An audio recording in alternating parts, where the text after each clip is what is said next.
Halo teman-teman, selamat pagi, salam dan bahagia untuk kita semua. Perkenalkan, nama kakak Maria Yunita Laulangodai dari 10 IPA 2. Pada kali ini, kakak akan menjelaskan tentang sistem pernapasan pada manusia. Sebelum kita masuk ke penjelasan sistem pernapasan pada manusia, kita mengetahui dulu peta konsep.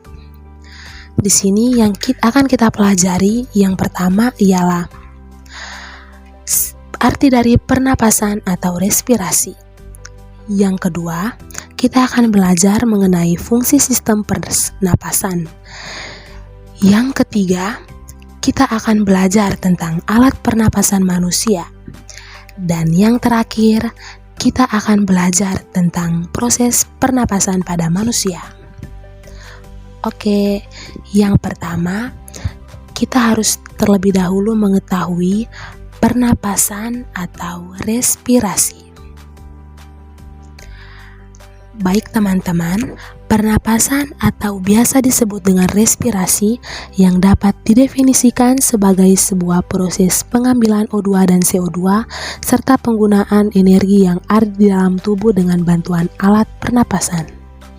Sesudah itu, kita akan mengetahui fungsi dari sistem pernapasan pada manusia. Di sini sudah ada fungsi dari pernapasan pada manusia. Yang pertama, pertukaran gas antara paru-paru dan aliran darah.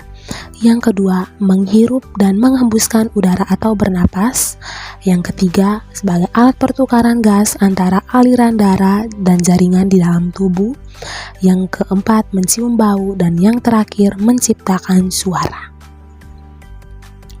Jadi itulah fungsi dari pernapasan pada manusia, teman-teman. Selanjutnya, kita masuk ke slide yang berikut, yaitu sistem pernapasan pada manusia. Di sini teman-teman sudah ada urutan saluran pernapasan. Yang pertama dari rongga hidung, faring, laring, trakea, bronkus, bronkiolus, alveolus, dan paru-paru. Alat-alat pernapasan pada manusia. Alat-alat pernapasan pada manusia meliputi 3, yaitu hidung, saluran pernapasan yang terdiri dari faring, laring, trakea, bronkus, bronkiolus, alveolus, dan yang terakhir paru-paru.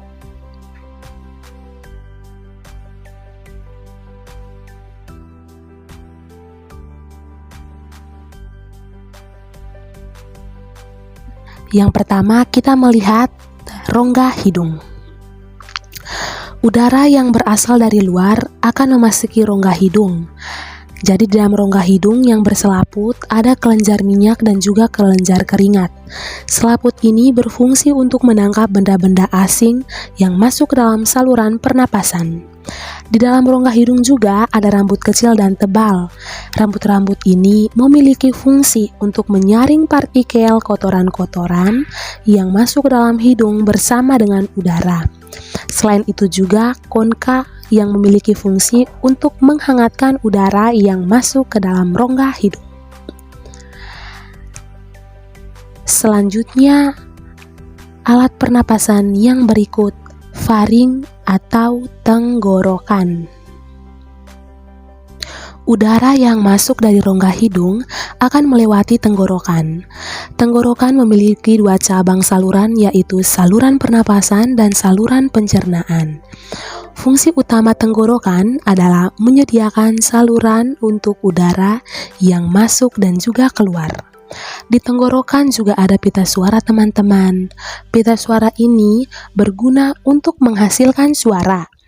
Jika ada udara yang masuk, maka pita suara ini akan bergetar dan menghasilkan suara.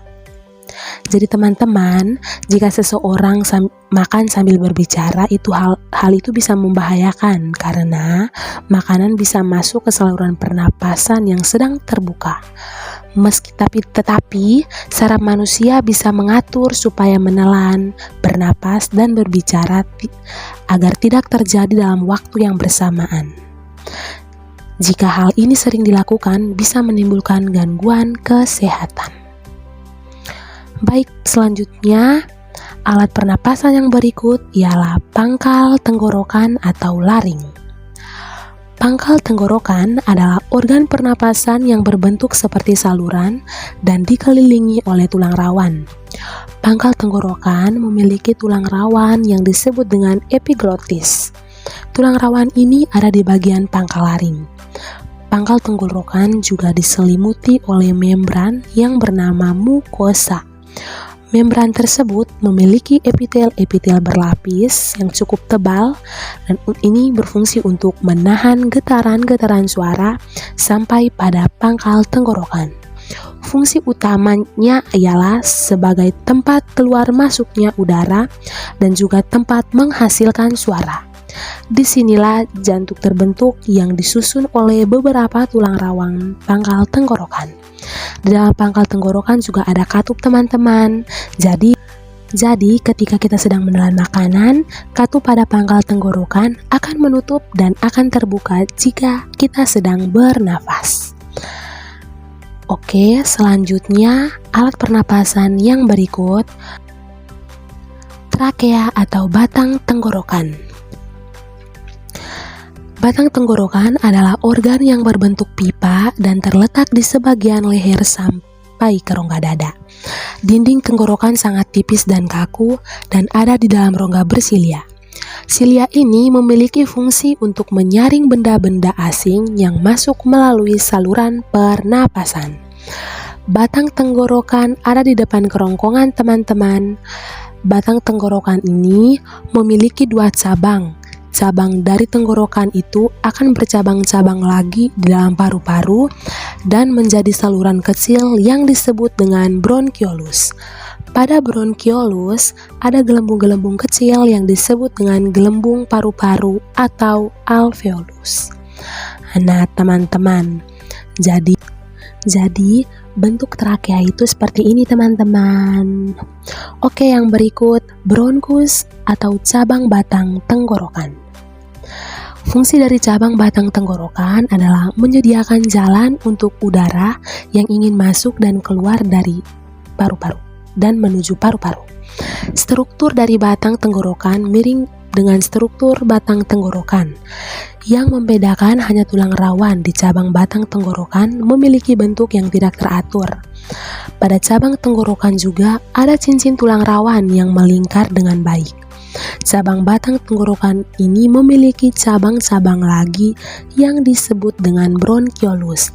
Nah, tadi teman-teman di trakea juga kakak sudah menjelaskan bronkiolus.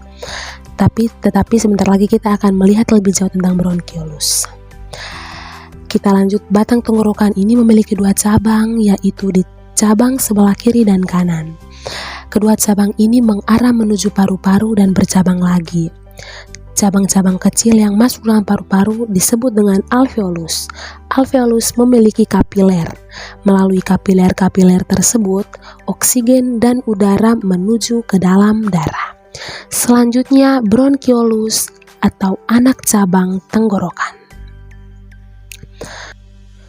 Fungsi bronkiolus yang pertama adalah menyalurkan udara dari bronkus ke dalam alveoli.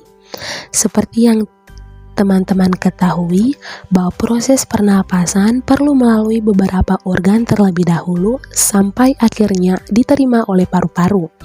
Ya, mulai dari mulut dan hidung, kemudian menuju kerongkongan, trakea, dan yang terakhir paru-paru. Terakhir, paru-paru. Paru-paru berada di dalam rongga dada bagian atas. Di samping paru-paru ada tulang rusuk dan di bawahnya ada diafragma.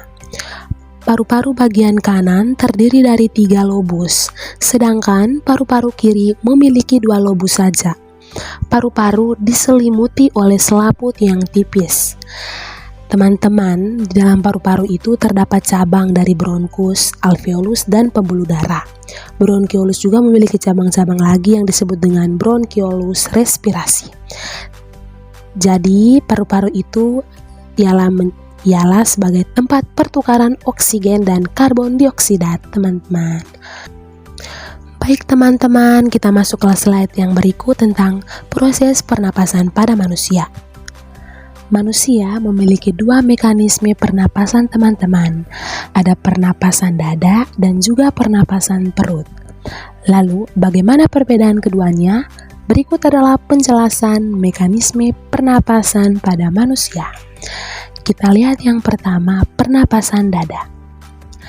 Ketika kita bernapas menggunakan dada, otot yang berperan adalah otot-otot di sekitar tulang rusuk. Otot-otot ini dibagi menjadi dua, yaitu otot tulang rusuk luar dan tulang rusuk dalam.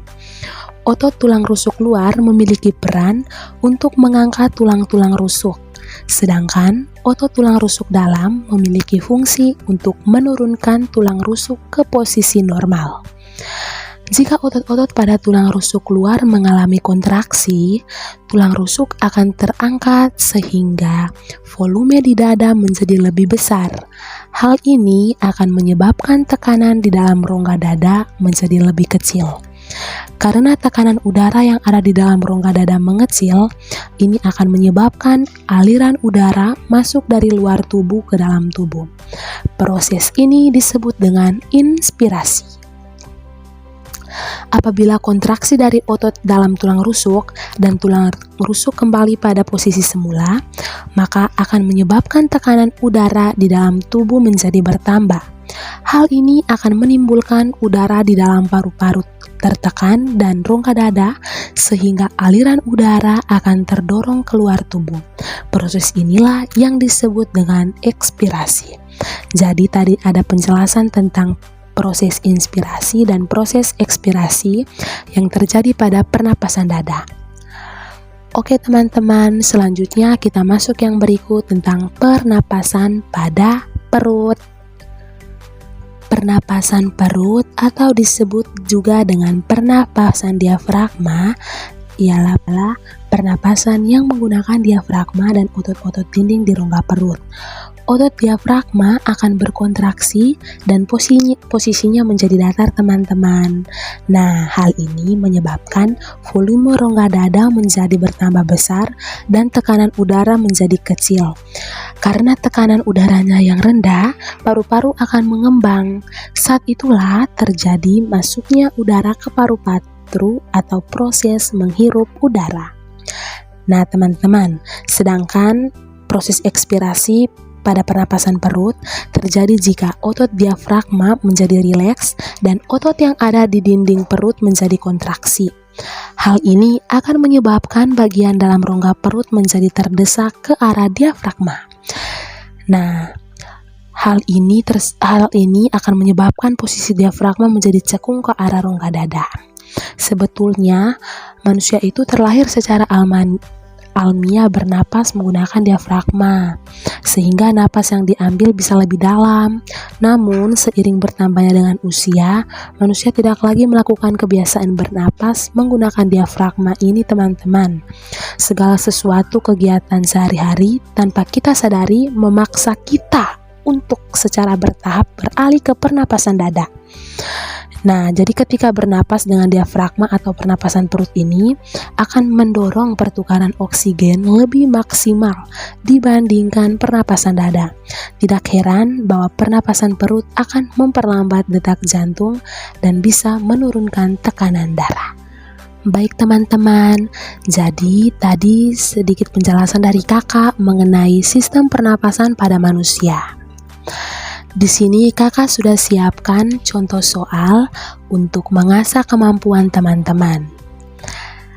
Kakak menyiapkan 3 soal. Yang pertama, mekanisme pernapasan dibedakan menjadi inspirasi dan ekspirasi. Apa maksud dan pengertiannya? Kemudian soal yang kedua, ada organ apa saja dalam saluran pernapasan? Dan yang terakhir, jelaskan perbedaan antara pernapasan dada dan pernapasan perut. Baik teman-teman, sekian video dari kakak. Terima kasih sudah menonton. Selamat pagi, salam dan bahagia. Jumpa lagi, bye.